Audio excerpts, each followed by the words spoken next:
Hey there, fitness enthusiasts. Have you ever wondered how humanity's obsession with working out began? From swinging swords to swinging kettlebells, the history of exercise is a fascinating journey through time, culture, and human evolution. Today, we're diving deep into the history of workouts, a story that spans thousands of years, packed with surprising twists, ancient wisdom, and even a bit of controversy. So grab your water bottle, and let's get started.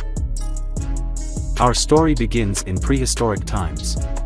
Back then, exercise wasn't a choice, it was survival. Early humans didn't have gyms, but they had plenty of cardio, chasing after prey or escaping predators. Their version of strength training? Carrying heavy loads like rocks, logs, or freshly caught game. Think of it as nature's CrossFit. Fast forward to ancient Greece, and exercise became an art form. The Greeks believed in a strong mind and body connection.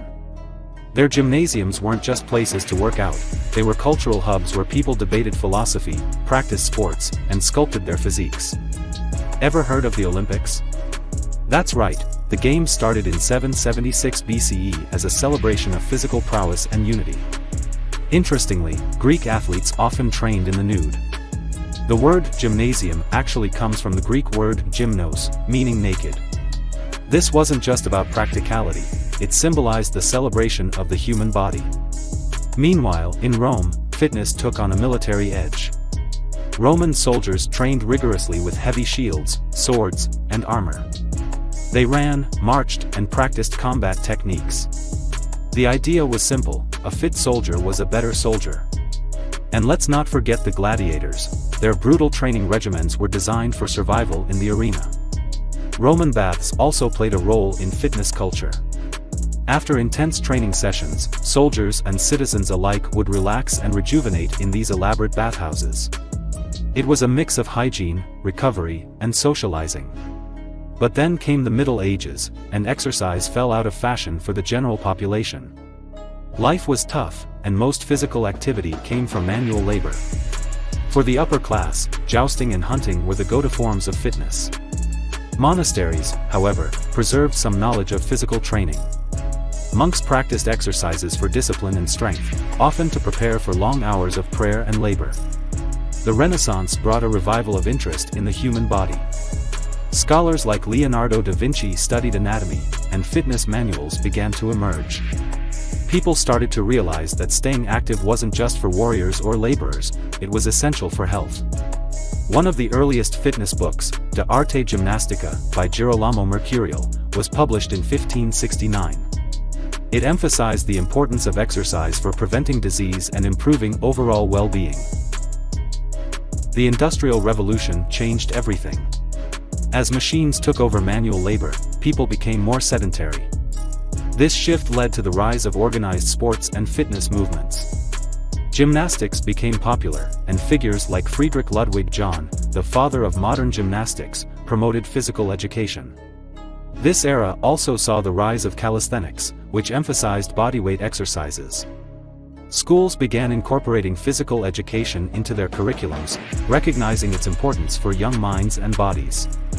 In the early 1900s, fitness started to look more familiar. Strongmen like Eugen Sandow, the father of modern bodybuilding, inspired a new wave of physical culture. Women also began participating, with figures like Josephine Rathbone advocating for fitness to improve overall health. The YMCA played a significant role during this time, offering facilities and programs encouraging people to stay active. It was one of the first organizations to make fitness accessible to the general public. By the mid-20th century, the fitness industry was booming. Television brought fitness icons like Jack LaLanne into living rooms, encouraging people to stay active. Aerobics, yoga, and calisthenics gained popularity, and gyms started popping up everywhere. This era also saw the birth of fitness competitions.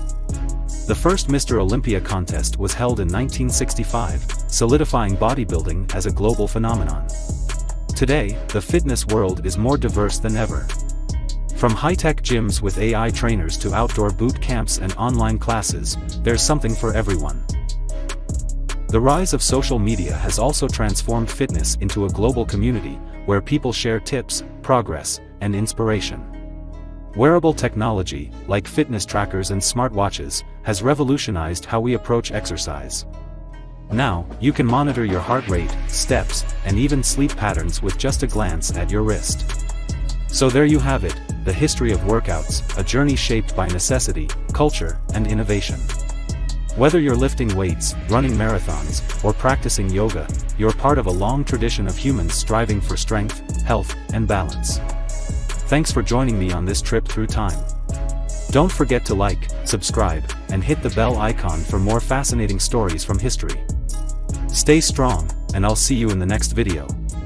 And remember, every push-up, squat, and mile run is a tribute to the resilience and creativity of our ancestors. Keep moving forward.